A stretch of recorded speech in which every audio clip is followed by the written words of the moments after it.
Good afternoon, everyone. My name is Zhong Yi, currently a year 2 student in NUS, majoring in business analytics. So I am an international student from Guangzhou, China, and it is a great pleasure for me to stand here, not stand, but so from a Zoom online meeting to talk with you guys, my journey with my father and also my learning journey in this course. So I can still remember that in this course that Prof Angie conducted, he asked us, so what do you guys want to learn from this course? So at that time, I think there are 3 questions that I need to discover in this course. The first is, who am I? The second is, what do I have? And the third one is, what should I do? So all these questions sound very simple, but actually they are not so simple. Yeah, not simple at all, I think, because discovering who myself is a very difficult thing, and that need a lot of practice. For example, for the first question, who am I? We conducted a lot of activities like mindfulness practice, lying down yoga, silent walking, and also 50-50 awareness conversation. And through these activities, I discovered that, so first, I am very unique. I am a unique person, not because that I have a great talent or my study is very good or something else. I'm unique because I am born by my father and by my mother. That is the thing that makes me so unique, because I think this kind of relationship is very beautiful and unique. And so that I am a common, because everyone is born by his or her father and mother. But all these things make us unique and also common. So I discovered that this is a very beautiful thing, and I am internally beautiful and kind through these activities, especially mindful listening, mindful speaking, mindful walking, all these activities that Prof Angie conducted. So the second question is, what do I have? I think, okay, so these are activities like writing a letter to my mother. Prof Angie asked us to write a letter to our parents. So I write a letter to my mother using Chinese, and I sent this letter to my mother, and she's very, very moved. And also we journaled pleasant or unpleasant events, and we thought about how to turn unpleasant events into pleasant ones. And these also inspired me. And also our sharing sections in class that I discovered that I have a lot of things actually. So what did I have? First thing is that myself, including my body, my soil. And as I just mentioned, I am unique and I am internally beautiful and kind. So those are all good things that I have. That is myself. I must treasure them and protect them well. I treat my body well and also like eat good food and have enough sleep. All these things are what should I do to treat myself well. So this is the first thing that I have. I think the second thing that I have, which is very important, are others. These others include everything. Okay, so here's the soil, my body, my activities, my talents, like playing the piano, as you can see from the video that just played. And others, including like my parents, my families, my friends, my classmates, my neighbors in RC4, where I lived for 2 years, and the people that we have not met yet. All these things, like all these people are the people that I treasure. I think without these people, I cannot be who I am today. And this is a community. This is a community where we support each other, we help each other, we talk with each other, we communicate with each other. So this is the community that I have. And the I also have the nature, like the dust, the grass, the trees, the birds, the fish, the people. I can still remember that there is a lesson conducted by Prof Angie in the one-day retreat. She asked us to go outside and go around the campus in 20 minutes. In that 20 minutes, I saw many things that in my daily life that I didn't see. Like I discovered that there is a pond in the NUS. Although it is just like under the RC4, beside the RC4, but I didn't notice that. And that is very beautiful. In that pond, there are fishes. And beside the pond, there are trees, the grass, and all these are very beautiful things. They're internally beautiful and kind. So actually, with all these things, all the people that I have, actually, I think I have everything in this world. That is what I discovered from this course. Although I might be not so rich, although like I do not have a very like rich family, but actually I have everything in this world because all the things are good and kind enough, and they are all beautiful. We must treasure them, including myself, others, the nature. Yeah, they are internally beautiful and kind. So next question is, what should I do? I discovered the answer for this question through listing nourishing activities, mood calendar journaling, and mindful listening. I start to think, so what can I do even though like I have so many good things in this world? What should I do? So first I need to accept. I need to accept not only myself, also I need to accept others. So I think there are many things that we don't like in this world. Like some people might have different opinions. They might shout us. We might quarrel with each other. But I think all these differences are very normal and common. We need to accept, and that is the first step of connecting and communicating with others. And I think the next step is loving. Loving. So I need to show. So this acceptance, especially for myself, I discovered that. So before I joined this course, I think I was not good enough. Maybe my grade is not good enough. I am not born in a very rich family, so I was not good enough. But now I think with all these things I have, with all the beautiful things, kind things I have, I think I am good enough. So I think everybody needs to say he or she is good enough so that they can accept all the things that he or she dislike, and then to love those things. So first step of loving is caring, and then gratitude. I can still remember that there is a lesson conducted by Prof Angie, and she shared a method to like use our 10 fingers, and one each represent a people or a place that you like or dislike. Then she finally asked us to put all these hands together and then to our heart to express our most sincere gratitude to them. So I think that is the second part of communication, that is loving, the caring and gratitude. Care for others, care for the community that I just mentioned.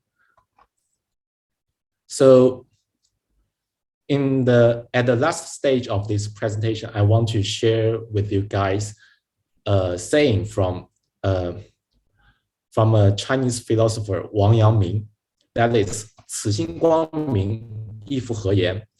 So translated into English, that means we are all internally beautiful and kind. We do not need to say anything to anyone about these beautiful and kind things. And we are already good enough if we follow our heart and just be ourselves. So that's all for my presentation. Thank you.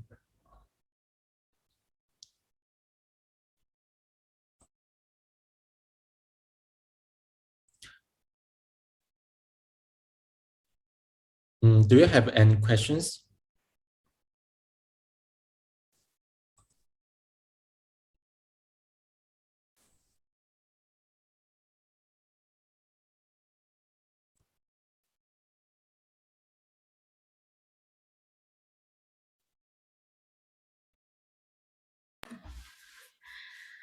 Hi, Zhong Yi. Hi, Prof Angie. Hi, sorry, I just stepped away. So, have you talked about your dad? Okay, so maybe I need to share some background information about my family. Right, okay.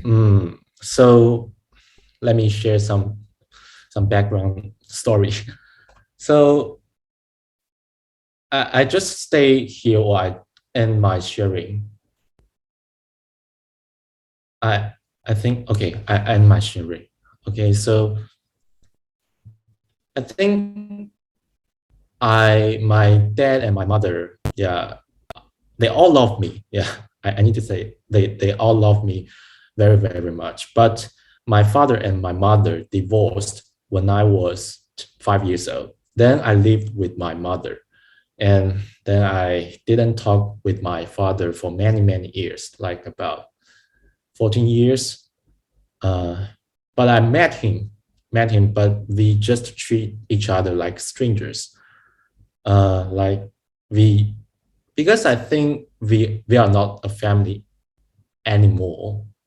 There are, he always forced me to do something that I do not want to do. So I do not have many like relationship or dependent on him.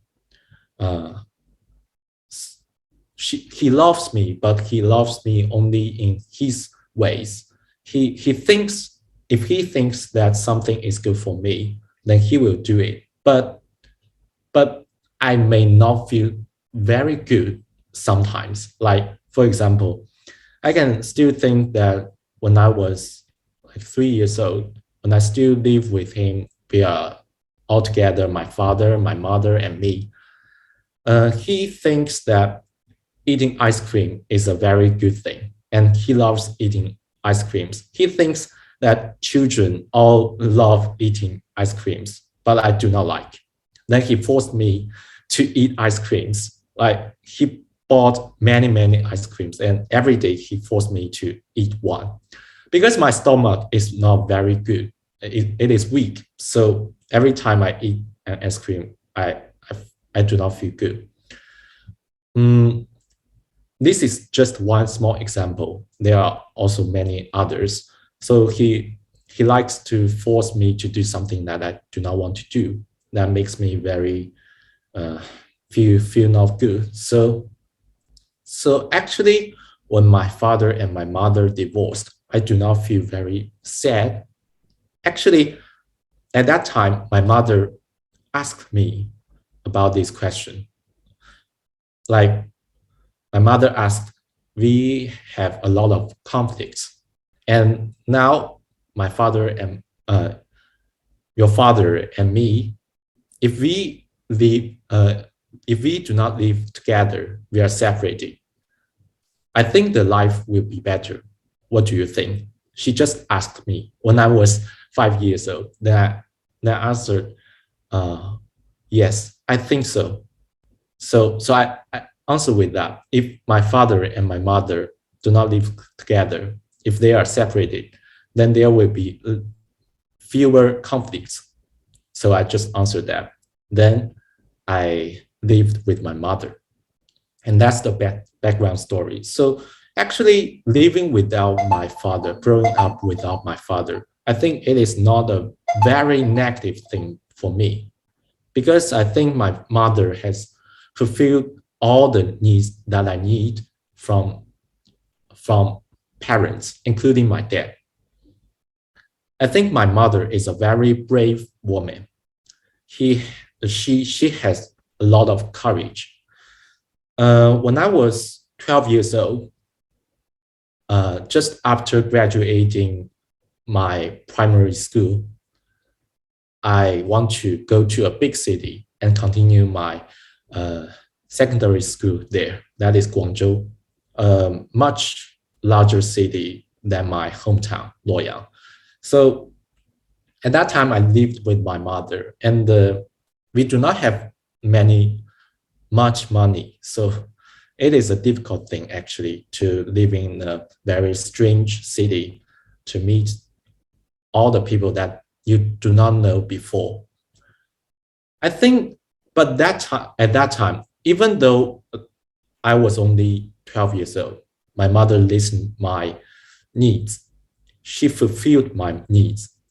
She brought me to Guangzhou, and we rent a house there. Yeah, and actually, the life is not very is not very easy for her, but I think it showed her bravery, her courage, and her responsibility. Many people might think those characteristics are from dad or from a man, but I think my mother taught me what responsibility is, what courage is. So I think growing up without my father is not a very negative thing. And because my mother fulfilled what I need from parents. Yeah. You have an amazing mom. Yeah. I am very grateful that I have such brave and mother. And she cares me a lot. Now, you had mentioned before that, well, as you're very talented in piano, and one of the things that you were not happy about your dad was that he did not agree to you taking up piano lessons, right? So could you say a bit more about that? Yeah, that is like 4 years old, before the divorce. At that time, my father, my mother, and I are still living together. But at that time, there start to have many conflicts, and this one is one of them, like study piano or not. At that time, I want to study the piano actually, and my mother support me that. My mother thinks that like education is investment on kids. So at that time, my family is not rich. My dad, a month, the salary is about 500 yuan. But taking a piano lesson, one week, is about 90 yuan. Then that means all the salary need to put into this piano lesson. That is not easy for parents. But my mother supports me that. And she even bought a piano for me. Yeah, to put in our house. My father disagreed with that. So that is one of the conflict. How did she afford it? I mean, was she also working, and that's why she could afford? Yeah, she earned more money than my dad, but that is also not easy for her, I think. Yeah. At that time, a piano is very expensive for a family like mine. And do you think it wasn't easy for your father as well to have a wife who earns more? Because sometimes there's an expectation, right, that a man should be earning more, especially in traditional environment. Yeah. I didn't think about this question, like, because I think my dad is a person that always hide himself. I think he hide his feelings, he hide his thoughts, and but sometimes he all these feelings and all these thoughts can burst out like a bomb, So many times he just agreed with my mother, but actually he disagreed. But he says, I agree with you. But like after some weeks, like after a month, then they will quarrel with each other. Then it will very, very, very bad, the situation. They even fight with each other, at that time. So from your observation, perhaps in other friends, families, or your cousins' parents, do you see that as a common trait that male generally do not express themselves and suppress their feelings, and it comes out perhaps in an argument or a disagreement? I do not think so. I do not think so. It is just for my father, I think, because my mother has another marriage now with another man. This man is different from my father. He does not hide his feeling. He just he just says what he thinks, what he feels. I think probably it is because he earns more money than my mother. So he can say a lot of things that like my father won't say. So there may be some correlation there. Yeah. Okay. I think. Yeah. And 14 years, you didn't speak to your dad after they divorced. What made you resent him so much or want to stay away from him? And then what changed? So I just tell a story like just after the divorce. That is winter. Because we are still living in Luoyang at that time. Luoyang is a north city in China, and in winter it is very cold. But after the divorce, my mother and I rent a house outside, did not live with my father, and that house does not have air conditioning. And at that time, my father invited me to stay with him. After divorce, at that time, so for the the law, the agreement. So I need to be raised by my mother, but my father invited me to stay with him. I firstly agreed, but then I went there and my father saw my mother. He said, you need to just come alone. I do not want to live with your mother. And I just cried at that time. Then because I depend on my mother very much, I think. So when I heard that my father did not want my mother to stay in that house, I cried.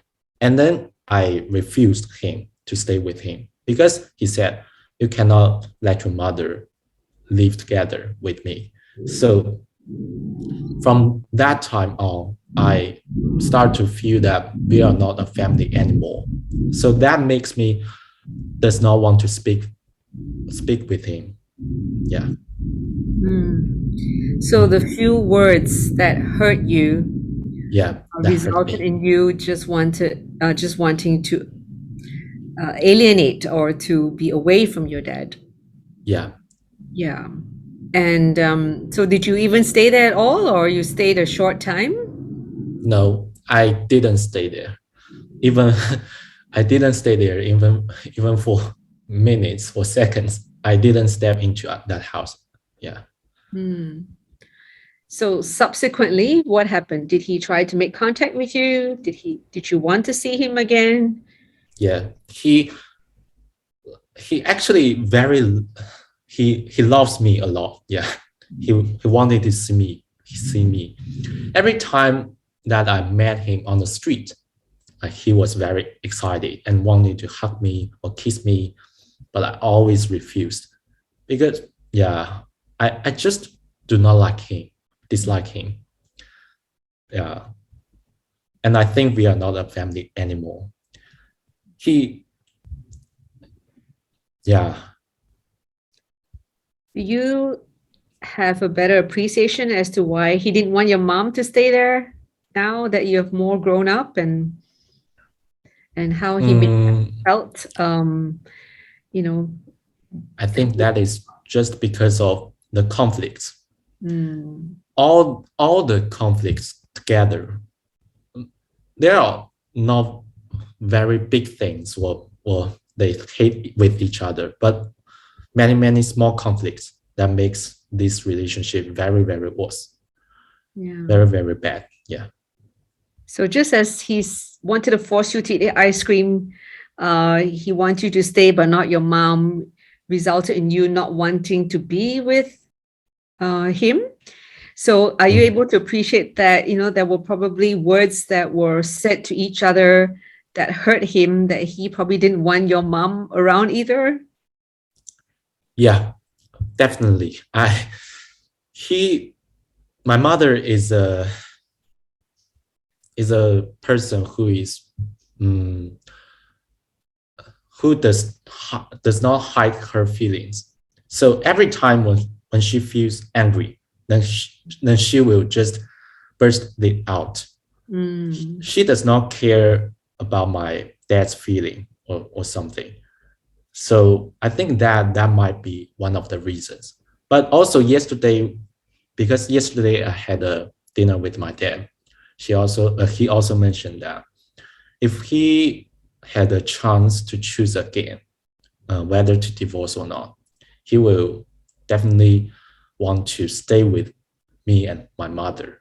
That is because I think he said that because at that time he was too young, and he cannot afford my mother's the anger, the emotions, so he chose to divorce. So that sounded like a regret on his part, that if he did it all over again, he would have stayed on. Yeah. Yesterday he said he missed me a lot. Yeah. If we can stay together, that would be so good, he said. Yeah. So how did your relationship transform subsequently from being resentful and not wanting to see him to now being open to meeting up with him again and reconciling? Yeah.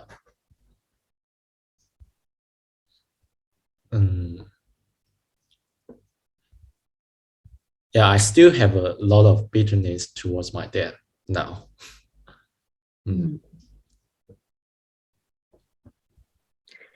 You mentioned that you had some anxiety, and was it also some depression when you were growing up? Would you like to share a bit about that? I think most of my depression or anxiety is not from my mother. It's from my dad, actually. My dad he grows in a family where it is very traditional Chinese family. So my grandpa and my grandma treat him very strictly. However, he does not treat me strictly. On the contrary, actually, every time when I want to do something and that he thinks that thing is not bad, then he just bring me to do that thing. However, he also forced me to do a lot of things that I dislike, like eating ice creams, like such things. And my grandpa and my grandma, because when I was like 1 to 3 years old, I was sent to them and they took care of me. At that time, my grandpa gives me a lot of pressure, and this makes me very depressed. I think very depressed and very stressed at that time. Every morning they ask me to get up at 7 o'clock and then start to practice calligraphy. You can you imagine that 2 year old kid want to hold pen and then practice calligraphy. That is a very painful stage living with them. So I think the most depression or anxiety is actually from my dad, not from my mother. After the divorce, I think I have a better life actually. Yeah, because my mother never forced me to do something that I dislike. Yeah. So even though that happened while you were very young, but the anxiety and depression didn't leave you. Yeah. Yeah. Yeah. Could you share a bit about that? It cannot leave me actually. Yeah. Because those things are taught when I was very young, and that is deep in my heart. So every time when I see someone else better than me, I will be very stressed. That is from my grandpa or grandma's opinion. When I was very young, like from 1 to 3 years old, when I raised by them. And then I think when I was in my secondary school, I was very stressed because I went to Guangzhou, and that is a totally different environment for me. I didn't know any people around me, any person around me. All my friends are in another city. So at that time, and their grades are better than me. So I think, but my mother always encouraged me. Yeah, she never says that somebody is better than me and I need to chase up with them. She always said, "You are good enough." Yeah, that's she always says, "I am good enough," and I have many things that they do not have. So I think two sides. One side is from my dad, that is depressed or depression, anxiety, stressful. And one side is from my mother, and that is to embrace with myself, to talk with myself. Yeah. So what is your journey like now to reduce the resentment towards your dad as part of coming back together as in a healthier relationship as father and son? I think now for me, I do not depend on my dad now, but because I am now 20 years old and now I'm in university, I think I have mostly grown up.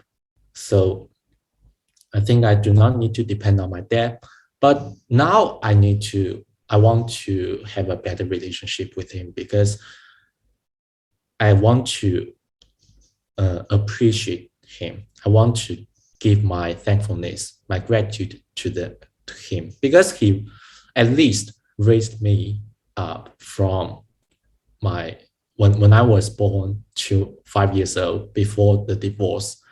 So I can still remember some happy moments with him, some moments that I need to treasure. Yeah, I need to just to give my thankfulness to him. So now, so that is, I discovered that kind of feeling on this mindfulness course class. I think there is one lesson that Prof Angie, you ask us to think, like use 10 fingers to each represent the people that you hate, that you have difficult talking with. And that makes me thinking of my dad. Mm-hmm. And I realized that even though I dislike him, he is still my dad. Yeah, that won't change. And he also raised me up before the divorce. So now I need to give my thankfulness, to give my gratitude to him. Yeah. Do you remember the class when I also asked that given many people are criticizing the parents, of not being good enough, have you all considered what it takes for you to be a good son?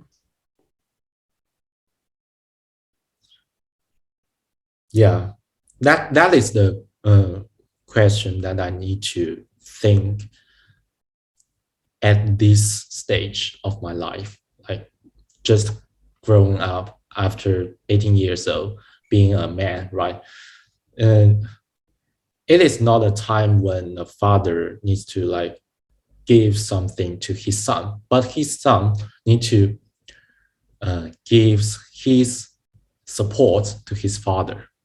So yeah, I think building the rebuild the relationship is the first step, because now my father is still working. I think the things that I can do for him is very limited, and I do not have a work for now. So I think in the future stage, when he retired and then I start to work, I think I need to be a good son. That is to take care of him, take good care of him. Even though, yeah, we did not speak for 15 years, 14 years, he is still my dad, right? So that is a very strong statement from someone who wants to be a good son. And I think it's marvelous, especially if you are planning to have children. It would be what they see that you are doing that they will learn far more than what you say. What it means to be a good son, because that's what your son will be learning from you if you ever have one. Yeah. So to okay, Prof Angie. Yeah, to all the parents out there, I think there are some very important lessons to take away from here. I think it's amazing that Zhong Yi is so open and so willing to share his journey. That first is not to force our kids to do things that they really dislike, because it just causes them to be resentful. And then they see us as an enemy. Even though we have the best of intentions, like his dad, wanting him to enjoy ice cream because he enjoys ice cream. But, Zhong Yi hated it. And that formed a very deep impression in his mind about his dad not respecting his choice or his expression of how he was feeling.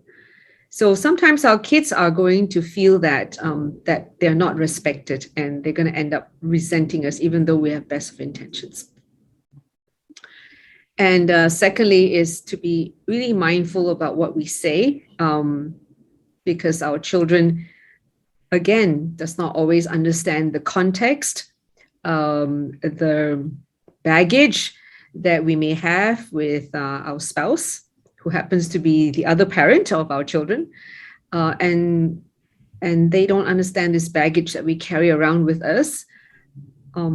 Especially when they're young, they have very little concept of complex relationships, as their brain is still developing and do not have the capacity to figure such things out.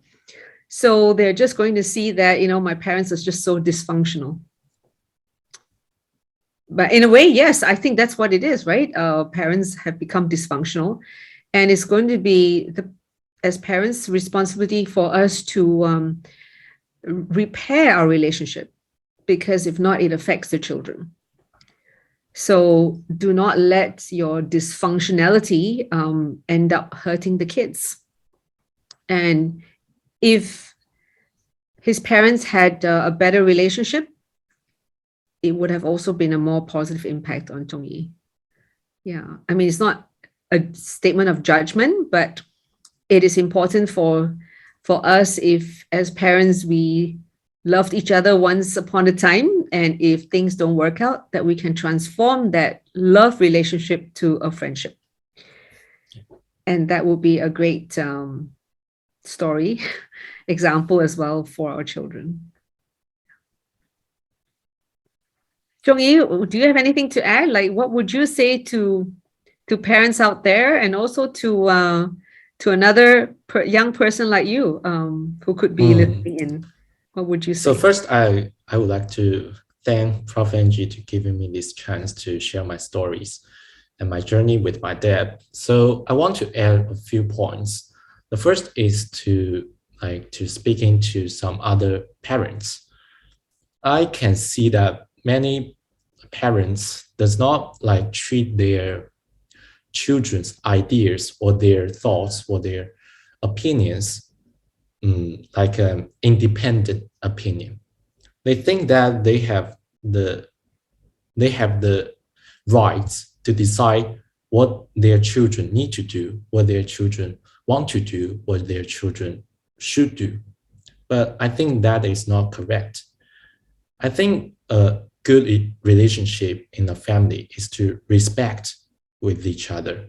Like parents need to respect their children's ideas and their thoughts. And also as a kid, when he or she receives the respect from their parents, he will also respect their parents. That is I think the reciprocity. Yeah. So that is the point that I want to make for this journey, because my mother and my father are very different people. My mother always respect my ideas. Like I want to go to Guangzhou. Then she went to Guangzhou with me. And it is pretty rare for parents when her a 12-year-old son said, yeah, I want to go to Guangzhou and study there. And the family is not rich. Then she can decide to bring me there. So that is not easy. Yeah. Well, it showed how much you meant to her, that your happiness was her priority. Yeah. Because you are really what she has and represents her happiness too. Yeah. So respect is not something we always give our children, because we may expect respect rather than give respect, partly because of how we've been conditioned as parents. Like, our children should respect us. But rarely do we talk about respecting our kids. So I think that's a very insightful point, a learning point for all of us parents. Yeah. And what would you say to a young person who may be having challenges with a parent, especially in a case of the parents splitting up or being disagreeable with each other? What would your words be to these young people? I think growing up in a family that have a lot of conflicts is a pity, I think. Yeah, I do not want to see those families, but I think if that kind of things happen, all we need to do, like I just presented, first is to accept the situation, and because like their parents always quarrel with each other. Sometimes they even quarrel with their kids because they are angry or something else. But in that kind of situation, I think the most important point is accept with each other's idea. So that I think this point I learned is from mindful listening. Yeah, just listen to what he or she says and do not interrupt him or her. Then we can exchange our opinions and accept with each other. Only with this acceptance, I think the relationship can go to the next stage. And I just mentioned that is loving, caring, gratitude with each other. Yeah. Thank you, Zhong Yi, for those wise words. So those of you who are young and finding your parents being disagreeable and arguing or quarreling, because a lot of times as kids, we want to try to stop it. We want them to be different, and it's not always possible. So So I think this is where Zhong Yi is saying, just accept them as they are. As a parent to another parent, I would encourage you all to stop the quarreling because it's very damaging to the relationship, especially if you still have a marriage, or even if you no longer have a marriage, it's still damaging to a relationship, which is a relationship that our children need to continue to have with us as parents, because that's never going to change whether we're together or not together. And, we talk about maturity. We tell our kids, grow up, be mature. And what we're trying to say is don't be so emotional, right? To be able to see things from different perspective.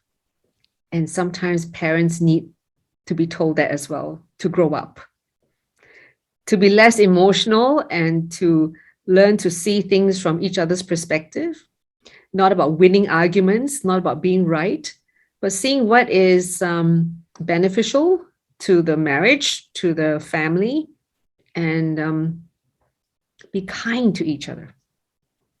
Yeah, when we're kind to each other, we would not hurt each other anymore. And we would also not end up hurting our children. So I hope that these tips would be useful.